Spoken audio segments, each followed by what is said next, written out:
আমি সবসময় আলোচনা বিরোধীদেরকে সম্মান জানিয়েই করতে চাই, তবে আমি নকল করতেছি। এখানে মাওলানা মোহাম্মদ আমিন সফদার আকাডাউই, উনি বড় একজন মোনাজের ছিলেন। ওনার উদ্ধৃতি দিয়ে বলা হয়েছে যে তিনি আহলে হাদিসদের এই ধরনের কুরুচিপূর্ণ কথার জবাব দিতে গিয়ে তিনি বলেছেন, এ কথাটা তিনি তাদের কথার পাল্টা জবাব দিতে গিয়ে বলেছেন, যেহেতু তারা আমাদেরকে পশুর সাথে তুলনা করেছে, যে আমরা পশুর গলায় যেভাবে মালা দেওয়া হয়, মুকাল্লিদ যারা তারাও সেভাবে গলায় মালা দেওয়া হয়েছে, প্রকারান্তে তারাও পশুর মতন। পশু যেরকম সে বুঝতে পারে না, ঠিক তেমনি ভাবে মুকাল্লিদ যারা তারাও মাসলার উপরে আমল করে কিন্তু বুঝতে পারে না তার পিছনে কি দলিল আছে, অন্ধ অনুসরণ করে থাকে। তারা দলিল ভিত্তিক কোনো অনুসরণ তারা করে না। তো তাদের এই কুরুচিপূর্ণ কথার জবাব দিতে গিয়ে তিনি বলেছেন যে আসলে যার মনের অবস্থা যেরকম সে সেই রকম অর্থই করবে। যে ইনসানওয়ালা, মানুষের সাথে যার ওঠা বসা, সে মানুষের সাথে সামঞ্জস্যপূর্ণ অর্থ গ্রহণ করবে। আর যার স্বভাব পশুর মতন, পশুর সাথে যার মিল আছে, সে পশুর সাথে সামঞ্জস্যপূর্ণ অর্থ গ্রহণ করবে। এখানে চিল্লে বলা করার দরকার নাই, আগে মাসলাটা বোঝো। তো উনি বলতেছেন যে পছন্দ আপনি আপনি, নজর আপনি আপনি, প্রত্যেকের পছন্দনীয় বিষয় আলাদা আলাদা নিজের কাছে, এবং নজরিয়া দৃষ্টিভঙ্গিও নিজের কাছে। তো তারা যে এই কথাটা বলেছে, আমাদেরকে বলেছে যে পশুর গলায় যে মালা দেওয়া হয়, মুকাল্লিদরা সেই রকম মালা পরিধান করেছে। এর জবাব দিতে গিয়ে উনি বলেছেন যে এটা তাদের স্বভাব থেকেই এই অর্থ আসা সম্ভব, যেহেতু তারা মূলত পশু। পশুর ভিতরে কোন পশুর সাথে তাদেরকে তুলনা দেওয়া যায়?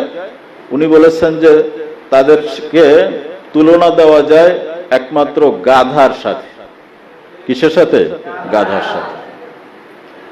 কেন তিনি গাধার সাথে তুলনা দিয়েছেন এটা অত্যন্ত গুরুত্বপূর্ণ।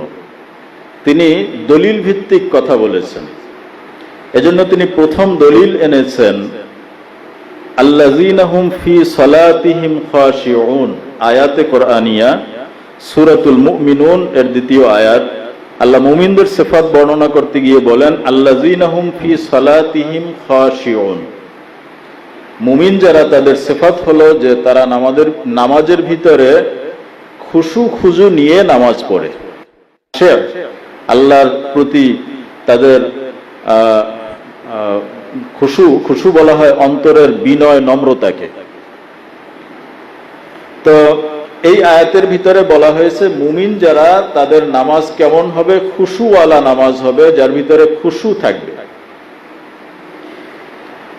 এই আয়াতের তাফসীর করতে গিয়ে হযরত ইবনে আব্বাস রাইসুল মুফাসসিরিন তিনি তাফসীর করেছেন যে খাশিঈন এর অর্থ কি?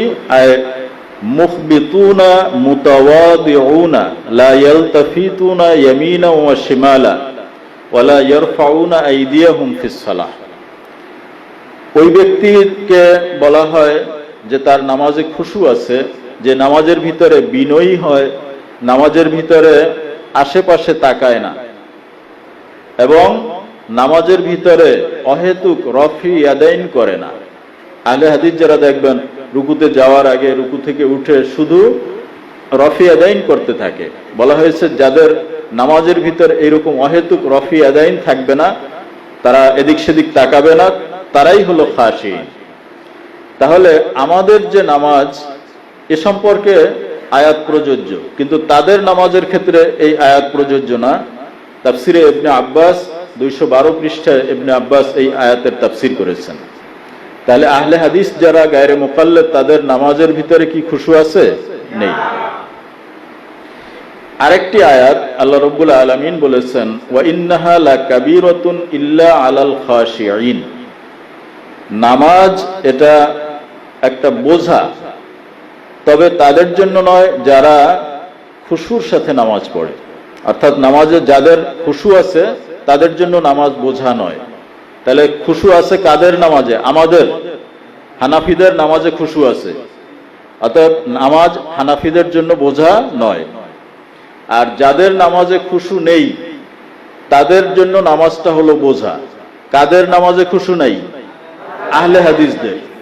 অতএব আহলে হাদিসদের জন্য নামাজটা কি? বোঝা।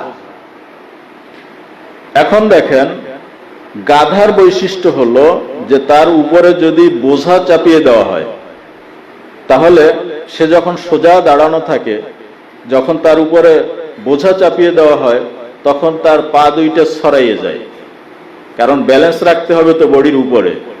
সেই জন্য কি করে? সে তার পাকে ছড়িয়ে দেয়। একজন আহলে হাদিস যখন সে সোজা চলাফেরা করে তার পা কাছাকাছি থাকে, যখন নামাজে দাঁড়ায় তখন যেহেতু নামাজ তার উপরে বোঝা, এই জন্য কি হয়ে যায়? নামাজে তার পা ছড়াই যায়। তার পাশে ওস্তাদ আছে না, ওনার মুরব্বী আছে না, পীর আছে, এটা দেখার বিষয় না। পাশের ব্যক্তির পায়ের সাথে পা মিলিয়ে সে নামাজে দাঁড়ায়, কারণ বোঝা তো তার মাথার উপরে। এক আহলে হাদিস এবং মানে গায়রে মুকাল্লিদ আর এক মুকাল্লিদ, ওনারা দুইজনে মোনাজারা করার জন্য আসছেন, যে কয়েকটা মাসলা নিয়ে তাদের ভিতরে মোনাজারা হবে।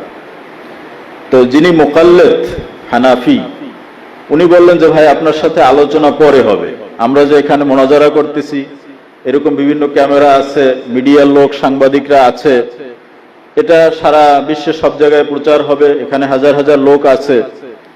তো এই মিডিয়ায় যখন প্রচার করা হবে যে কে কে মোনাজারা করেছে, তাদের ছবিও ছাপা হবে। অতএব প্রথমেই আমাদের একটা ছবি নেওয়া হবে, এরপরে আমরা মোনাজারা করব। অতএব আপনি দাঁড়ান। এখন উনি একটু অন্যভাবে দাঁড়ানো ছিলেন, এরপরে সোজা হয়ে দাঁড়াইলেন পা কাছাকাছি নিয়ে। নামাজে যেরকম পা ছড়াই দাঁড়ায় এরকম না। তখন তিনি বললেন, মূলত এই মাসলা নিয়ে তার সাথে মোনাজারা হবে। তো উনি তখন বললেন, মুকাল্লিদ যিনি, যে ভাই আপনি পা কাছাকাছি নিয়ে দাঁড়াইলেন কেন? পা তো ছড়ানো ছিল। তো বলছে যে এটা ছবি করবে না, এটা খারাপ দেখা যাইবে পা ছড়ানো থাকলে।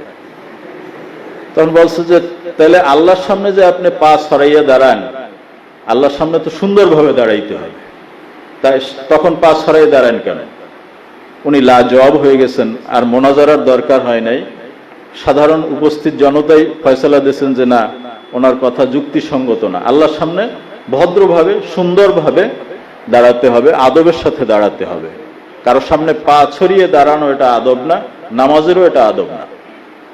গাধার আর একটা বৈশিষ্ট্য আছে, যে গাধাকে যদি শরীরের উপরে, তার পিঠের উপরে 5 মণ একটা বোঝা দিয়ে দেওয়া হয়, সে হেঁটে যাবে।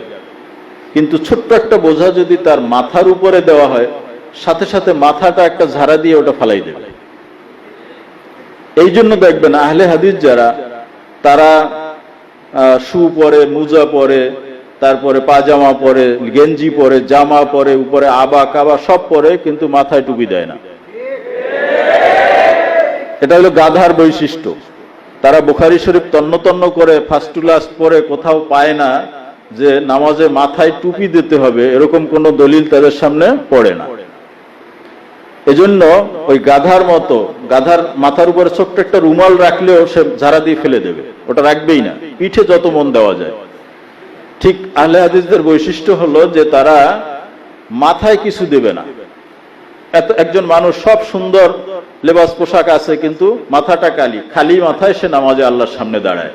অথচ আল্লাহ রাব্বুল আলামিন বলেছেন, খুযু যিনাতাকুম ইনদা কুল্লি মসজিদ, যে প্রত্যেক নামাজের সময় আল্লাহর সামনে যখন দাঁড়াবে তখন জিনাত ইখতিয়ার করতে বলা হয়েছে। আপনি বলেন একজন মানুষ কোথাও বেড়াতে যাবে, সব লেবাস পোশাক ঠিকমতো পরিধান করলো, টুপিটা ভুলে মাথায় দিল না, আমরা বলবো কি যে তার সৌন্দর্য নষ্ট হয়ে গেছে। ওই লোকটাও নিজের কাছে খারাপ লাগবে যে আমি বের হয়ে পড়লাম, মাথায় টুপি নেই, সে ইতস্তত বোধ করবে রাস্তায় হাঁটতে। অথচ তারা আল্লাহর সামনে দাঁড়ায়, মাথায় টুপি দেওয়ার কোনো দলিল খুঁজে পায় না। যাই হোক, যেহেতু আমাদেরকে তারা গাধার সাথে তুলনা করতে চেয়েছে, এই জন্য তাদেরকে বলা হয়েছে যে আসলে কোরআন ও হাদিসের আলোকে পর্যবেক্ষণ করলে প্রকৃত গাধা কারা, যারা গায়রে মুকাল্লিদ তারা।